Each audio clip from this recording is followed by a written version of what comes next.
ഇവിടെ കൂടെ ഡ്രൈവിംഗ് സ്കൂൾസിൻ്റെ വണ്ടി പോകുമ്പോൾ ശ്രദ്ധിച്ചാൽ മതി, ട്രെയിനറിൻ്റെ കൈ ഇങ്ങനെ ആയിരിക്കും. എല്ലാ വളവ് എത്തുമ്പോഴും ട്രെയിനർ കയറി ഇങ്ങനെ പിടിക്കും. അപ്പോൾ അങ്ങനെ പിടിക്കുമ്പോൾ ലേണറിന് കോൺഫിഡൻസ് വരില്ല. ഞാനാണോ തിരിക്കുന്നത് അയാളാണോ തിരിക്കുന്നത്. പല ഡ്രൈവിംഗ് സ്കൂൾസും പോയിട്ട് നമ്മളടുത്ത് വന്ന കുറച്ച് കസ്റ്റമേഴ്സ് ഇങ്ങനെ പറയും, ആളുടെ അവിടെ എല്ലാം കൺട്രോൾസ് കാലിലും ഉണ്ട്, കൈ ഫുൾ ടൈം ഇവിടെ ഇരിക്കും, ഞാൻ എന്തിനാണ് ഇരിക്കണതെന്ന് എനിക്ക് മനസ്സിലായിട്ട്. അതുകൊണ്ടാണ് ഞങ്ങൾ വെച്ച ഒരു പോളിസിയാണ് സ്റ്റിയറിംഗിലും തൊടരുത്, ദേഷ്യപ്പെടുകയും ചെയ്യരുത്. മിക്കവർക്കും ഒരു ഡൗട്ട് തോന്നും, സ്റ്റിയറിംഗ് തൊടാൻ ഡ്രൈവിംഗ് പഠിപ്പിക്കാൻ പറ്റുമോ?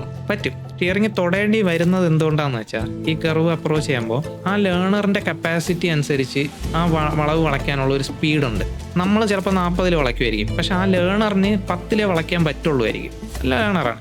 ആൾ സ്ലോ ആക്കിയില്ലെങ്കിൽ നമ്മൾ സ്ലോ ആക്കി കൊടുക്കുക, വണ്ടി സ്ലോ ആക്കിയാൽ മതി. അല്ല സ്റ്റിയറിംഗ് കയറി പിടിക്കണം, അല്ലെങ്കിൽ ഇൻ കേസ് കൺട്രോൾ പോകണ പോലെ തോന്നുകയാണെങ്കിൽ ക്ലച്ചും ബ്രേക്കും ചവിട്ടിയും വണ്ടി നിർത്തിയാൽ മതി. വേറെ പിടിച്ച് തിരിക്കേണ്ട ആവശ്യമൊന്നുമില്ല, വണ്ടി നിർത്തിയാൽ പോയി. ക്ലച്ച് കൊണ്ട് ബ്രേക്കും ഉണ്ട് ഇവിടെ ഇൻസ്ട്രക്ടറിൻ്റെ കാലിൽ.